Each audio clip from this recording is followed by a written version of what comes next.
మనలో విశ్వాసులకి ఈ దినాల్లో ఉన్న ఘోరమైన లక్షణం ఏంటంటే, ఆదివారం బల్లో పాల్గొని సోమవారం నుండి తిరిగి యథావిధిగానే ఉంటాయి. అదే అబద్ధాలే, అదే మోసాలు, అదే నేరాలు, అదే గొర్రెలు. అయ్యో ఇట్లా అబద్ధం చెప్పకూడదు కదా, కొద్దిగానే నేను మారాలి కదా, ఇప్పుడు ఏం అవసరం ఉంది, ప్రాణం మీదకేం రాలేదు కదా. కొంతమంది పేతురుని ఉదాహరణ చెప్పి, పేతురు కూడా అబద్ధం చెప్పాడు కదండి అని, అబ్రహాం కూడా అబద్ధం చెప్పాడు కదండి, యాకోబు కూడా అబద్ధం చెప్పాడు కదండి. వాళ్ళు ఒక అబద్ధం చెప్పి విశ్వాస వీరులు అయ్యారు. మరి నువ్వు ఇన్ని అబద్ధాలు చెప్తే ఏం వీరుడైండల్లా? యాకోబు ఒక మోసం చేసి లేదా 2-3 మోసాలు చేసి ఆయన ఒక పెద్ద రాజ్యానికి స్థాపకుడయ్యాడు. 12 మంది గోత్ర కత్రాలని భూమి మీద తీసుకొని వచ్చినాడు. మనం చేసేది ఉదయం నుండి రాత్రి దాకా నేరాలు ఘోరాలుగా ఎన్ని గోత్రాలు తీసుకొని వచ్చిండు వాళ్ళు బయటికి? కాంటెక్స్ట్ అది కాదు అక్కడ. వారు ప్రాణం మీదకి వచ్చినప్పుడు అలాగే చెప్పారు, అబ్రహాం చంపేస్తారు ఇంక అమ్మాయిని తీసుకెళ్ళి. కానీ దేవుడు అది అనుమతించాడు. ఎందుకంటే శారాలో నుండి ఎవరు రావాలా? ఇస్సాకు రావాలి. ఇస్సాకులో నుండి ఎవరు రావాలా? యాకోబు రావాలి. యాకోబులో నుండి ఎవరు రావాలా? యూదాలో నుండి ఎవరు రావాలా? దావీదులో నుండి ఎవరు రావాలా? దావీదు కుమారుడైన యేసు ప్రభు రావాలా? రక్షకుడు రావాలా? కనుక రక్షకుడు అపవిత్రమైన వంశావళిలో నుండి రావటానికి వీలు లేకుండా దేవుడు ఆ శారాను భద్రపరచాలని సంకల్పించినాడు. బహుశా ఆ శారా ఇలాగ అయిపోద్దేమనే ఉద్దేశంతో అబ్రహాం ప్రాణం మట్టుకొచ్చింది కనుక అబద్ధం చెప్పాడు. కానీ నువ్వు ఉదయం లేచింది మొదలుకొని జీవితంలో ప్రాణం దాకా వచ్చినా కూడా సత్యం చెప్పట్లేదేంటి? కనీసం మారాలనే ఆశైనా ఉందా? ప్రభువా, సత్యం చెప్పడానికి నా నోరు కాయి, నా పెదవులు కాపు కాయి. ఇది నాలో చాలామంది విశ్వాసులు బలహీనంగా ఉండటానికి కారణం ఏంటంటే, బలహీనలు అంటే శరీరంలో కాదు, శరీరంలో ఫుల్గా ఉన్నారు, లెక్కే లేదు. కానీ ఆత్మలో బలహీనలయ్యారు. ప్రభు వారిని వాడుకోలేకపోతున్నాడు. ప్రభు ద్వారా వాళ్ళు వాడబట్టడానికి వినియోగించబడలేకపోతున్నారు. కారణం ఏంటంటే నోరు సరిగ్గా లేదు. మామూలు తెలుగులో ఒక సామెత ఉంది కదా, నోరు మంచిదైతే ఊరు మంచిదవుతుందంట. మన నోరు ఎలాంటిది?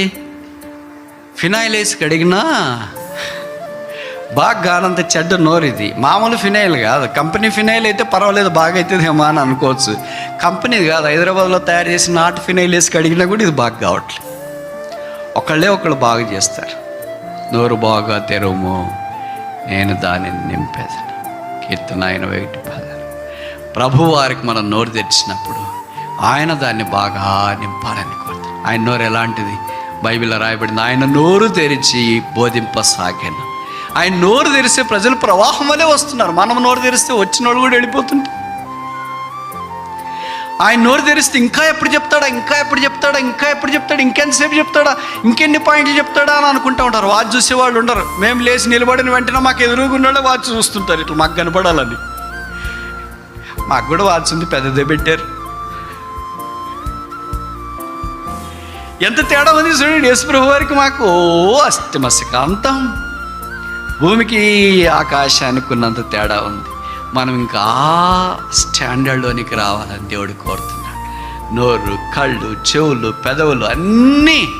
అందుకనే నా ప్రాణ దేహ ఆత్మలు ఆయన కొరికే నేను సమర్పిస్తున్నాను అనే అనుభవంలోనికి రావాలి. ఒక చిన్న సంగతి నేను చెప్పి నేను ముగించిన. నాకు వర్షిప్లో కూడా ఆ పాట పాడారు అనుకుంటా. అవి మన సహవాసంలో ఆరంభించబడిన దినాలు. ఇప్పుడు దినాలంత శరీరము లోకము ఆ దినాల్లో లేదు. చాలా ఆత్మీయంగా విశ్వాసులు ఉండేవాళ్ళు. ఇలాగా ఒక ఆదివారము ఇక్కడున్న సేవకులో రెస్పాన్సిబుల్ బ్రదర్ ఎవరో వాక్యం చెప్తా ఉన్నారు. సరే, కార్యక్రమాలన్నీ అయిపోయిన తర్వాత చివరి కార్యక్రమం చెప్తారు కదా, ఇప్పుడు మనం లేచి నిలబడి పాట పాడతాం, అప్పుడు మీ కానుకలు తీసుకుని వచ్చి లేదా అర్పణలు ప్రభువుకి అర్పించండి అని సేవకులు చెప్పినారు. లేచి నిలబడి పాట పాడుతున్నారు. వెనక నుండి బ్రదర్స్ సిస్టర్స్ వరుసలో వచ్చేస్తున్నారు. అక్కడ ఒక బ్రదరు అలాగే నిలబడుకొని ఉన్నాడు. పక్కన బ్రదర్స్ ఏం చెప్పినారంటే తట్టినారు. మీరే పడిన అన్నారు. సరే ఈయనేమోలే అనుకున్నారు. వాళ్ళందరూ పోయేసి వచ్చినారు. ఆయన అలాగే నిలబడుకున్నాడు. ఇప్పుడు దినాల్లోనైతే మనం చాలా వేషాలు వేస్తాం. ఏం లేకపోయినా కాగితమన్నా ముదురు చుట్టి అందరికి కనపడేటట్టు ఏం వేస్తున్నారా, షో చేస్తే అక్కడే ఉండిపోతారు. అప్పుడు చాలా పెద్దది వేస్తున్నట్టు కొద్దిగా తిరగబడి ఏముండదు దాంట్లో. పాత దినాల్లో వేషధారణ లేదు. పోనీ వేరే ఎవరిని అడిగినా ఇయ్యరా. ఇప్పుడు నేను ఏదైనా ఒక 10 రూపాయలు అడిగినాను అనుకోండి, మీరు ఇయ్యరా? అక్కడ కానికేళ్ళ బ్రదర్ కానికేళ్ళ ఒక 10 రూపాయలు ఇవ్వండి ఇస్తారు. ఆ దినాలు అట్లా అడిగా ప్రాణం పోయినా సరే నో, అవమానమైన భరిస్తా. నేను ఇక్కడే నిలబడి నా దగ్గర డబ్బులు లేవని సంఘం అంతా చూసి అవమానమైన నేను భరిస్తా. కానీ నేను వేరే వారిని ఒక 10 రూపాయలు అడగడం కానీ, లేదా అందరిని మోసం చేయటానికి ఒక పేపర్ చుట్టి కానకపెట్టులో వేయడం కానీ నేను చేయను. అలాగే నిలబడున్నాడు. ఇలాగ అందరూ వేస్తుంటే ఆయన వైపు మనవాళ్ళు మామూలుగా తెలుసు కదా, లోకం కాకలు అంటారు కానీ అది నేను దాన్ని మార్చేసిన విశ్వాసుల కాకలు అని చెప్పేస్తున్నా.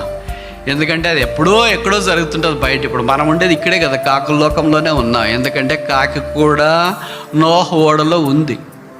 అక్కడ ఒకటే జంట ఉంది, ఇక్కడ చెప్పిన లోకాన్ని జంటలు అవే.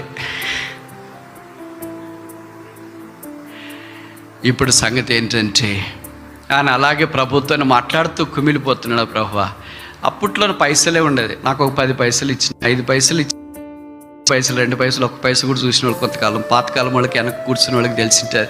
అది ఇచ్చినా ఏదో పోయి నా మర్యాద కాపాడుకొని ఉంటానే, కానీ అది కూడా నన్ను లేకుండా చేసినావా? కొద్దిగా ఇచ్చినా నేను వేసింటాను కదా, ఎందుకు నాకు ఈ వారం అంతట్లో అయ్యేలేకపోయినా? అందరు ఎదురుగా నా దగ్గర ఏమీ లేదు అని నన్ను ఎక్స్పోజ్ చేయడానికి ఇష్టపడ్డా.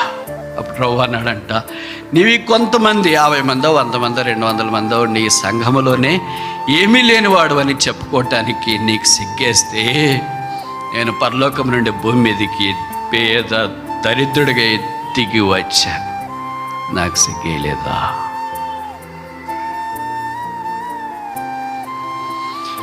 నేను వెండి బంగారాలు ఆశించలేదు కదా ప్రభువా, నేను ఆశించింది కేవలం ఇంతే ఇస్తానని. అప్పుడు ప్రభు అన్నాడంట, నాకు నీ డబ్బులు కాదు కావాల్సింది, నీ బంగారం కాదు కావాల్సింది, నీ వెండి కాదు నాకు కావాల్సింది, నీవే నాకు కావాలా. అప్పుడు ఆయన అలాగే అక్కడే కూర్చుండి రాసిన పాట మనం ఉదయం వర్షిప్లో చివర్లో పాడాం. ఏం పాట? 3వ వచనం. నా కాళ్ళు చేతులెల్లా నీ సేవకే అర్పింతును. డబ్బులు కాదు కదా నువ్వు కోరేది, బంగారం కాదు కదా కోరేది, వెండి కాదు కదా కోరేది, నా కాళ్ళు చేతులు నన్నే నీ కోరుతున్నావు కనుక నేనే నీకే అర్పించుకుంటున్నాను. నా అర్పణను అంగీకరించవా? నా అర్పణని అంగీకరించవా? నా అర్పణని అంగీకరించవా? This is ultimate offering. అలాగని మీరు కానుకలు తీసుకురావద్దని నేను చెప్పట్లేదు. ఉద్దేశం ఏంటంటే గాడ్ ఎక్స్పెక్ట్స్ అల్టిమేట్ ఆఫరింగ్. నా చేతులు, నా ప్రాణము, నా కాళ్ళు నేనే నీకు అర్పించుకుంటున్నాను. అందుకే ఆ పాటలు పాడాలంటే నా మనసు పొరపాట్లు కూడా ఒప్పుకోదు. ప్రభువా, వాళ్ళు ఎక్కడా నేనెక్కడ? అయ్యో, అందుకే నేను చాలా పాటలు బైబిల్ సియోను గీతాల్లో పాడను. ఎందుకో తెలుసా? నాకు సూటేది ఒకటే ఒక్క పాట, దానికి ఒక్కటే నేను సూట్ అవుతాను, దేనికి నేను సూట్ కాదు. ఇప్పుడు కొత్త పాటల పుస్తకంలో కాదు, అది పాత పాటల పుస్తకంలో 366. ఆ పాట ఏంటంటే,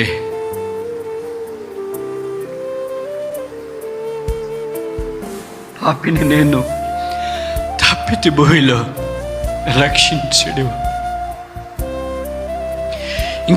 నేను నాకు తప్ప పాట ఇంకెవరికి సూట్ కాదు, నాకు ఆ పాట ఒకటే సూట్ అవుతుంది.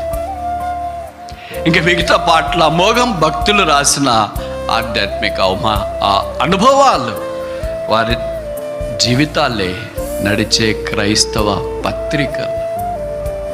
ఈ మధ్యాహ్నం దేవుని జనమా, వస్తున్నావు, కూర్చుంటున్నావు, వింటున్నావు, సాదాసీదాగా మాట్లాడుతున్నావు, వెళ్ళిపోతున్నావు. ఒక్క విశ్వమంతైనా యేసుప్రభు వలె మారాలని నీలో కోరిక రాకపోవటానికి ఎంత విడ్డూరం, ఎంత నిష్ట లేకుండా బతుకుతున్నావు, ఎంత ప్రభు కొరకు ఆశ లేకుండా బ్రతుకుతున్నావు. ప్రభు అన్నాడు, నా సెలవులో నీ కొరకే నా తల, నా ముఖం, నా చేతులు, నా కాళ్ళు, నా ప్రాణము, నా సమస్తాన్ని నీకు అర్పించినానే. నీ కనీసం పెదవుల మీద పలికే మాట కూడా నా కొరకు సత్యం పలకవా? ఎంత దౌర్భాగ్యుడండి మనిషి. దేవుని అన్నీ తీసుకున్నాడు, కానీ తన దగ్గరికి వచ్చేటప్పటికి ఏం చెప్తున్నాడు? నా పెదవులతో సత్యం పలికే అంత యోగ్యత నీకు లేదయ్యా, నా జీవితంతో నీ కొరకు జీవించేంత యోగ్యత నీకు లేదయ్యా అనే చెప్తున్నామా? నోటితో చెప్పకపోయినా జీవితంతో చెప్పేది అదే కదా. తండ్రి పిల్లలు వారి వలె ఉండాలని కోరుతాడు.